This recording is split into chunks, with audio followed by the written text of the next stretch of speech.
again, some of you pro bodybuilders or aspiring bodybuilders are going to relate to this. This is something that, isn't really talked about as much, simply because it's sort of like taken as, just assume that, what you're going to deal with is what you're dealing with. And if it doesn't work, it doesn't work. And if it does, it does. But I wanted to ask you on behalf of myself and many other aspiring bodybuilders or pro bodybuilders, I've dated while I was competing several times, right? And I noticed how difficult it got, to balance time with her and to balance time with like the actual grind of being a bodybuilder. And I just want to ask you on behalf of myself and everybody else, is that something that you've experienced, as a bodybuilder? Like, oh yeah, yeah. Years ago, I used to have trouble balancing, the spending time with my significant other, and also getting them to see the value in what I do. Not necessarily getting them to. I wasn't trying to convince them, hey, I'm doing this for a reason, but they weren't always on the same page. And I think that's usually what it came down to. So they weren't really always on the same page. And like, what do you mean by that? Is it that they weren't accepting of it, or they just didn't want to do it too, but they were cool with it? So I could say when I was like 20, 21-ish, I was in a relationship, and I started my bodybuilding lifestyle a little bit before that, but I hadn't competed yet.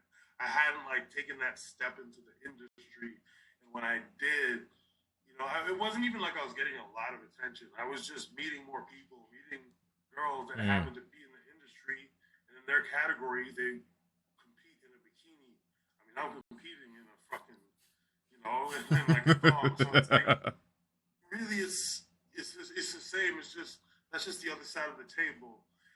But the girl I had, it made her uncomfortable. You know what I'm saying? It made her uncomfortable. Me liking pictures of girls that were fit.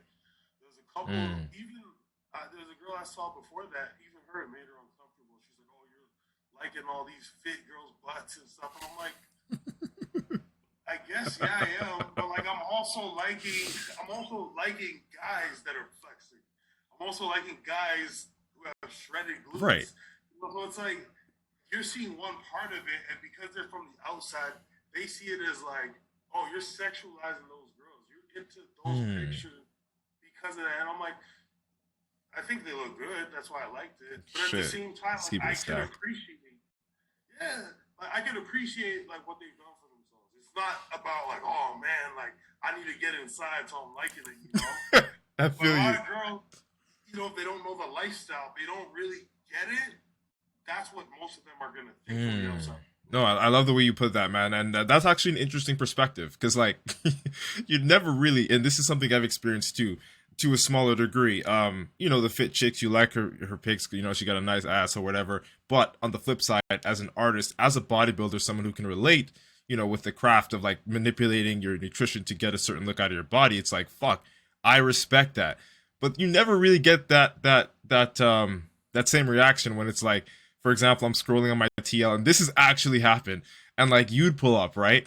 And I'm like, there's this big, huge fucking 300-pound monster. The dude is born in 95. I'm a 98. And he's just like ridiculous. Like, look at this guy. And I would legit show you to, it wasn't like a girlfriend. It was just like a girl I was seeing.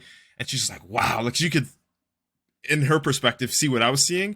But if I were to show her fucking, any other female that was competing, or at least any female that had the beach body that I could still like admire, yeah, she's fucking banging, like we know she's hot. But at the same time, it's like, okay, this is something that 99% of the girls can't do. I acknowledge that, and I acknowledge the fact that she's sexy. So that's interesting that you brought that up, because most girls just don't filter that out. They're not like, oh, you're automatically fucking gay because you like shredded glutes, right? They don't sexualize it, and that's actually fucking.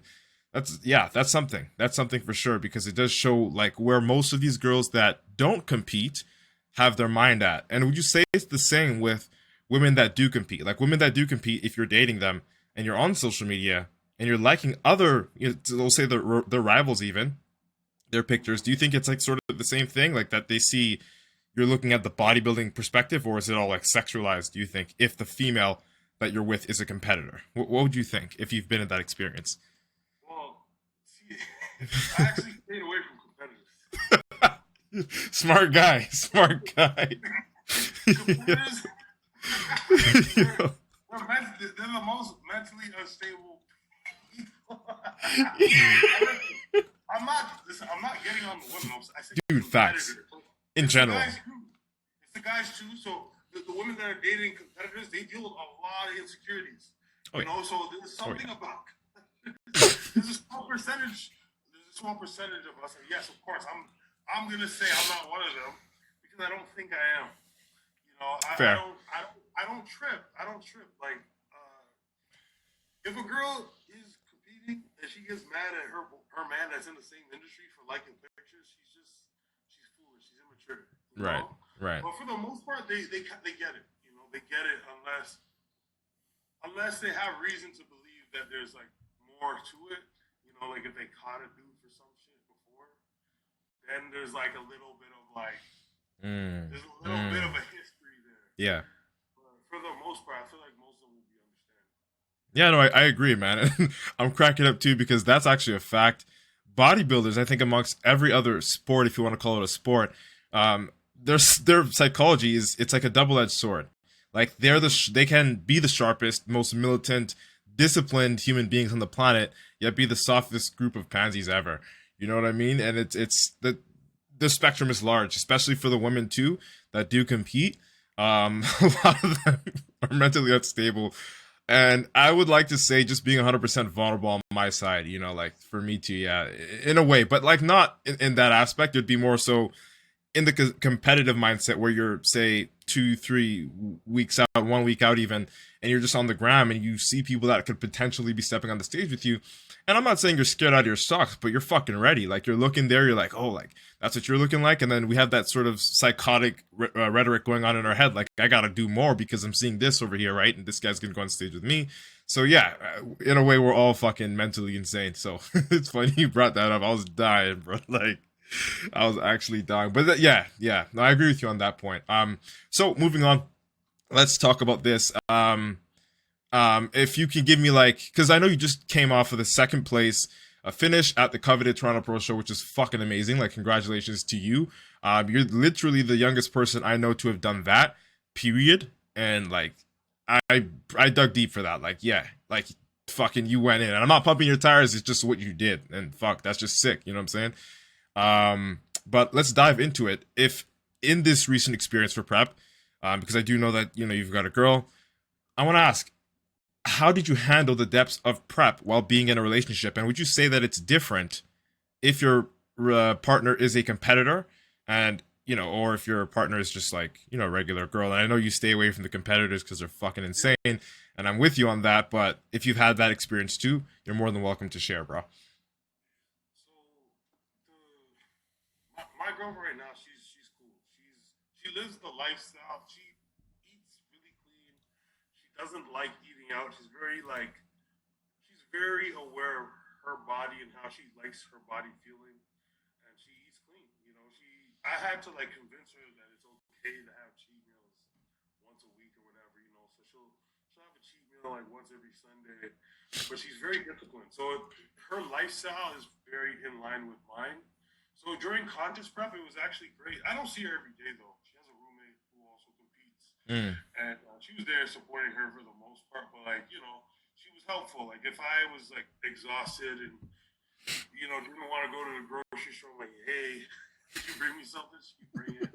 Like there was anything that I needed, she would help me with. You know what I'm saying? And we never really had. I never had any issues with her, and it's been great because she lives the same lifestyle and she understands it. She knows like the goal that I have in mind. A while back, like before her, I did date a competitor. Not like casually, it was casual, and she was a bikini girl. And it was funny because like when I got to know her, she would make these jokes about like other girls, like me talking to other girls, and like whenever a girl, and even if a girl's watching this, whenever a guy makes a joke about, oh, I bet you talk to a lot of girls. That's a red flag. They're insecure. Whenever they say that, they're insecure. Like it's just first of all, why are you even thinking about that? Straight. You know what I'm saying? Yeah. What are you gonna say to it? No, I'm not. well, like I can't show you proof I'm not. You know what I mean? It's just awkward. But she would be like making all. She made a couple comments, couple jokes about other girls and keeping me to herself. I'm like, man, I knew this girl for like 2, 3 weeks, you know. So I cut it off. I cut it off because I just knew, even though she understood the lifestyle, and that's the thing. Usually, if you are with a competitor, like a seasoned competitor, they will get the lifestyle, and like things will be smooth during a prep. But like, it's those mental inconsistencies that you gotta look out for, and Mm, that's why, like with that girl, I had to cut it off pretty early. mm, And my girlfriend right now, Melissa, she's cool because she's stable. She doesn't have those problems. Like, she's like a regular person who just does this stuff because she enjoys it. You know, she mm. never like I get a lot of messages, comments. I interact with people, talk to people at the gym. She Yeah. never makes a fuss about me speaking with a girl or nothing. So it's cool. So it's not like I'm out trying to like do nothing. No, it's like you're doing your job. You're taking care of business, and people are gonna notice that anyway, whether or not you had social media. Like they would swarm you in the gym, or they'd swarm you when you get off the stage, or find a way to fucking get in your way anyway. So that's interesting. So you'd say that in the depths of like prep, like the only thing really that would be, I guess, challenging would be like just getting up and fucking getting groceries and just asking for help when it comes to that. Would there be anything else?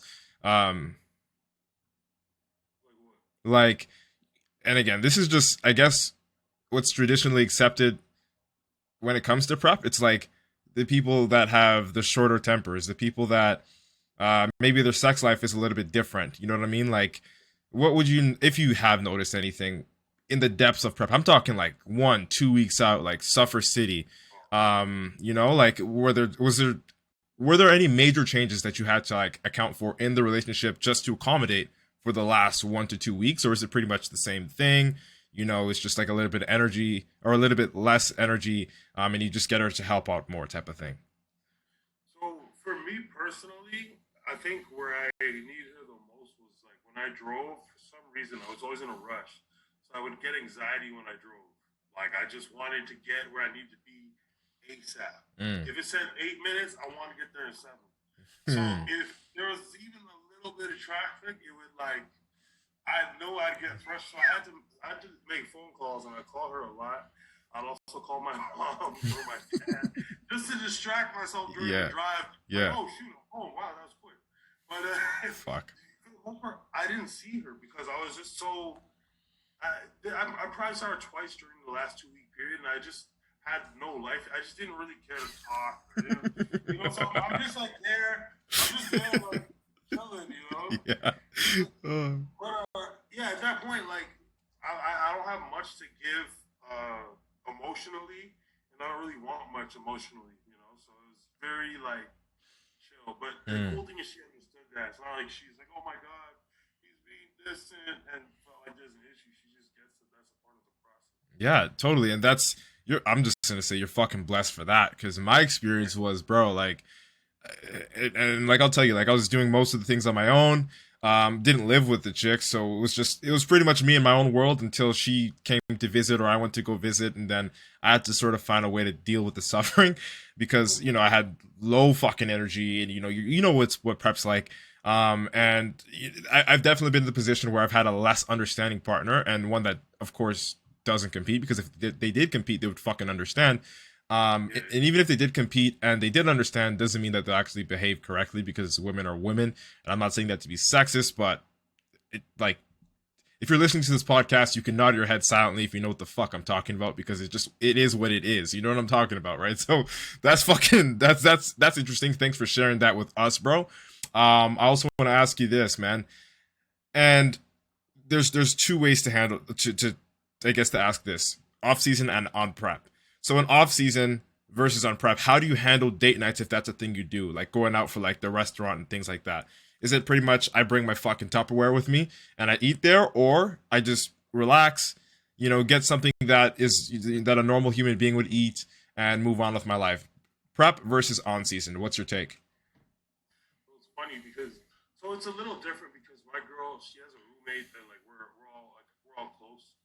So I try and involve her roommate. Like we don't really do like we go out for food maybe like once a week, and they're like difficult. They're difficult. Like they're like, oh, I don't want to cheat today. I feel blah blah blah. I'm weak right now. I'm like, oh my Bruh. goodness. I'm like, just come out Fuck. and eat. Yeah. You know, I'm Yeah. like trying to. Oh my So god. that's how it goes.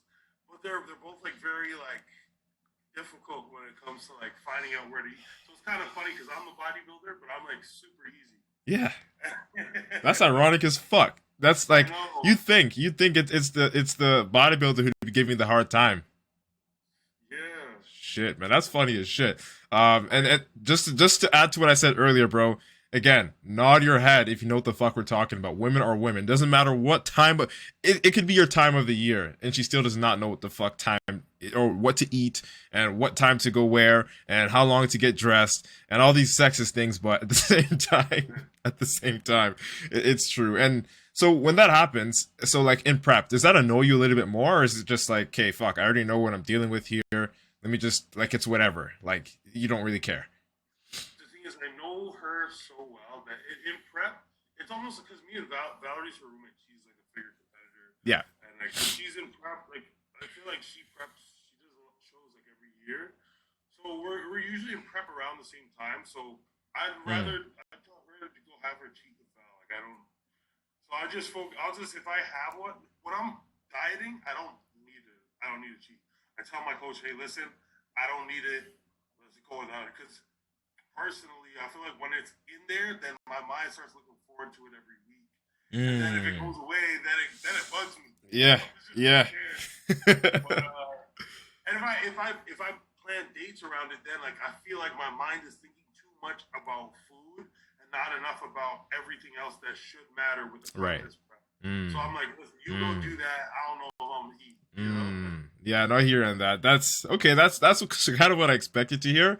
Because that's sort of like my mindset around it too.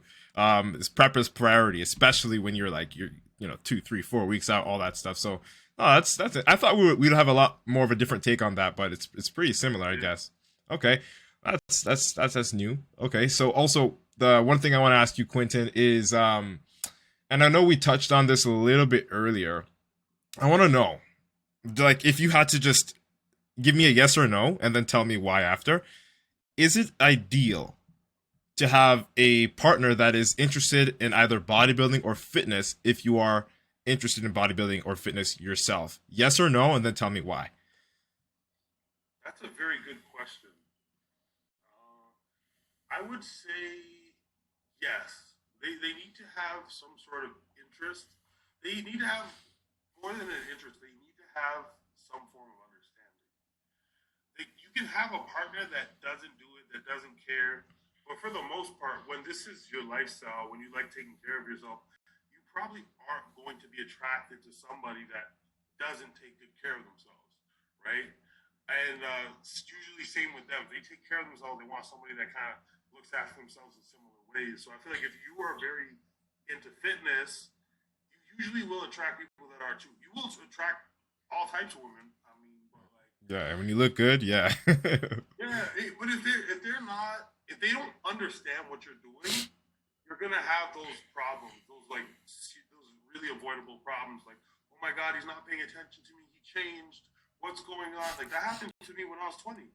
Every time well, not every time. I think my first contest prep was good, but like I think the last two, 1 through 3, I did 3 shows with this girl.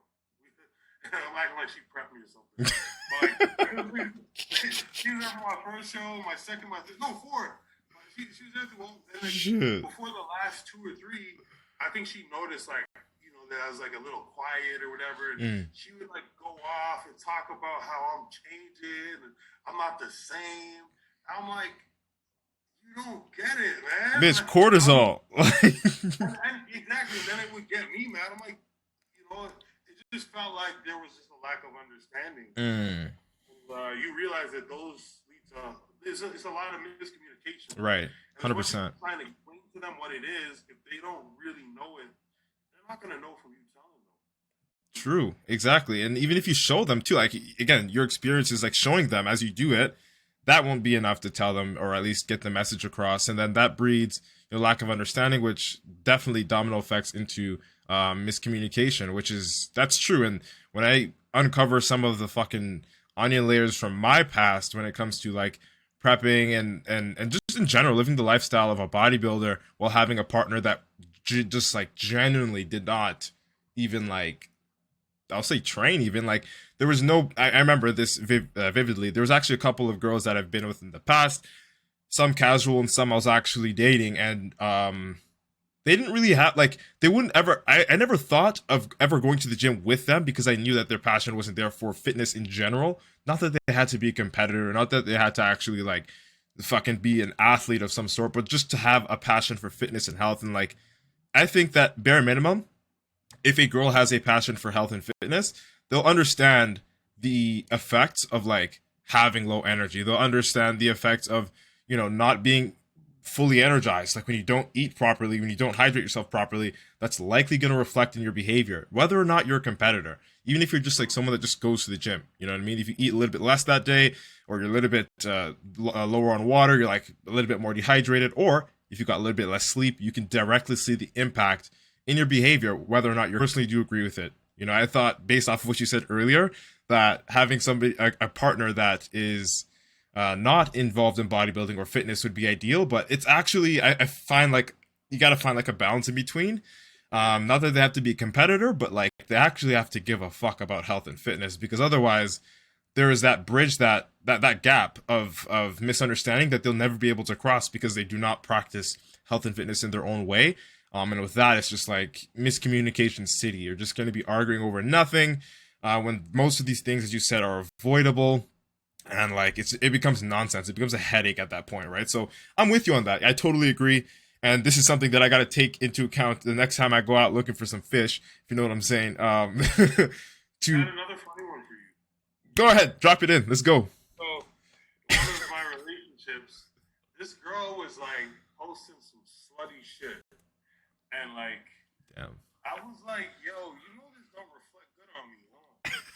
Like, because she's not like a... Not a competitor, no?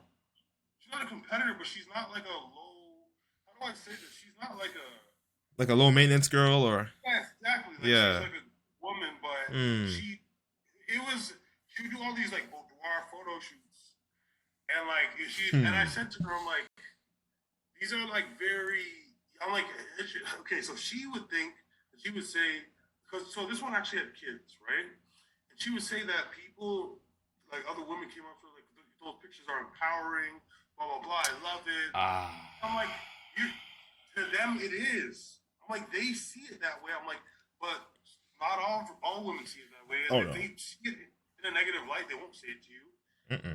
I got messages from people about your pictures in a negative light.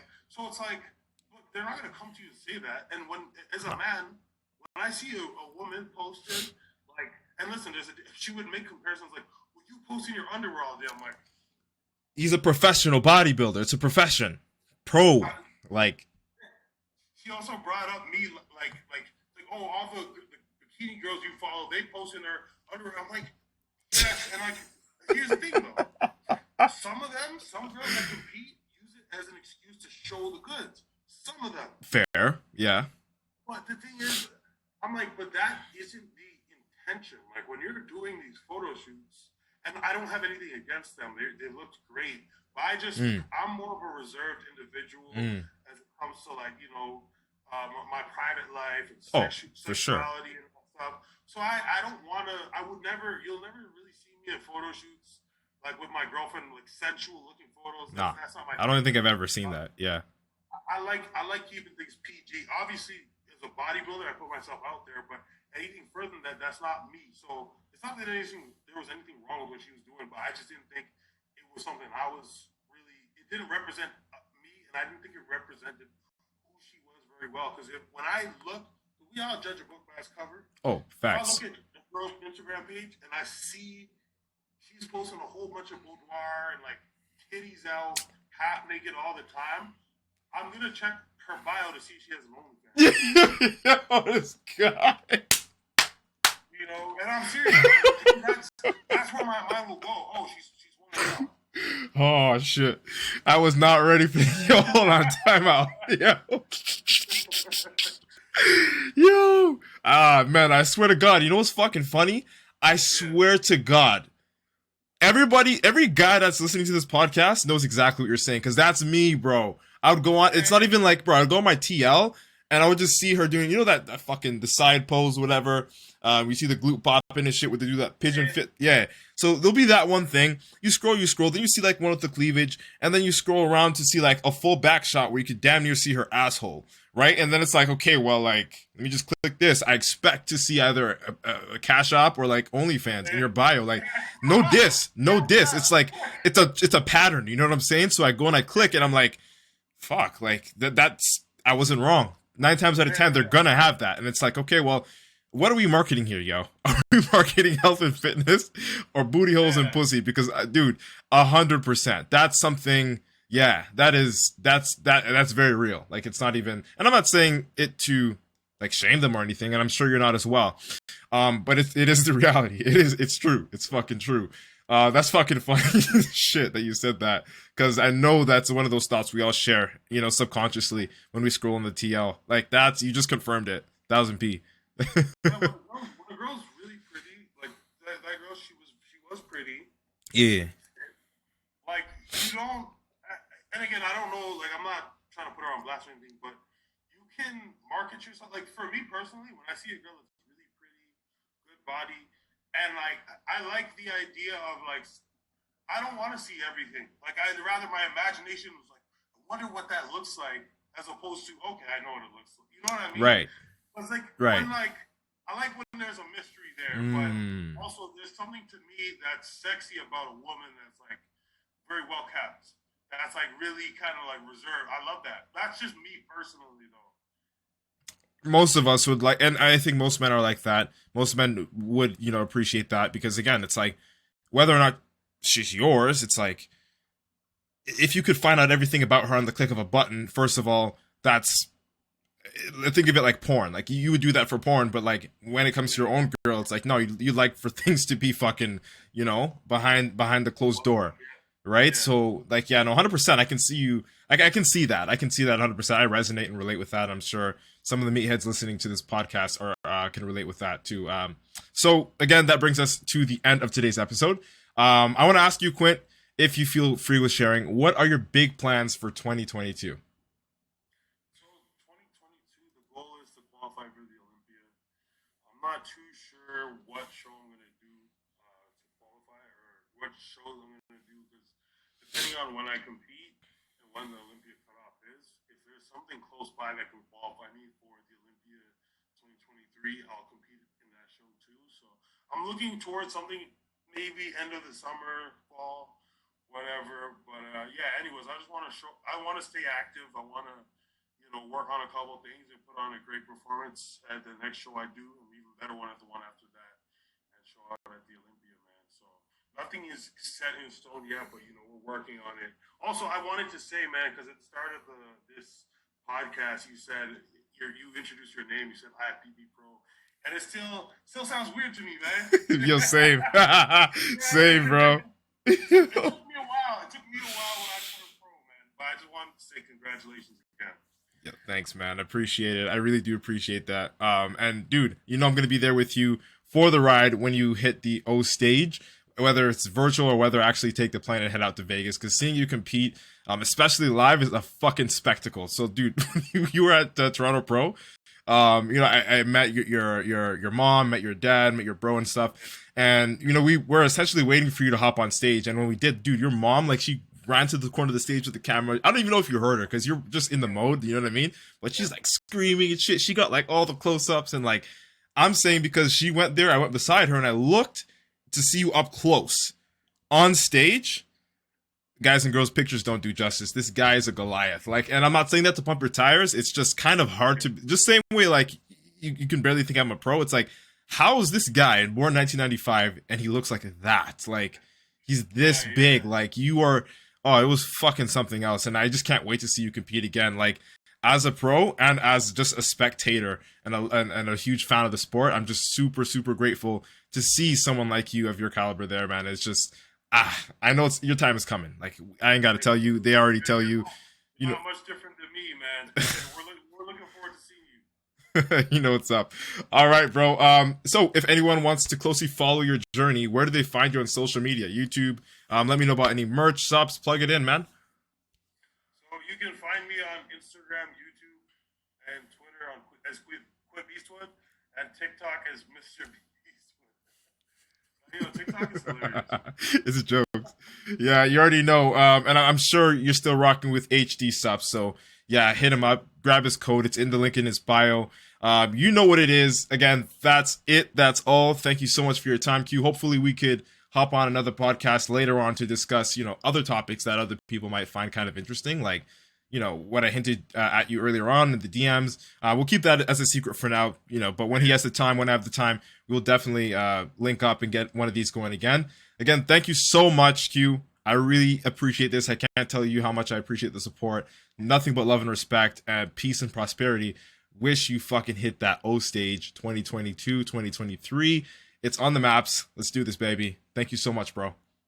Thank you. All right, yeah. Have a great day, G.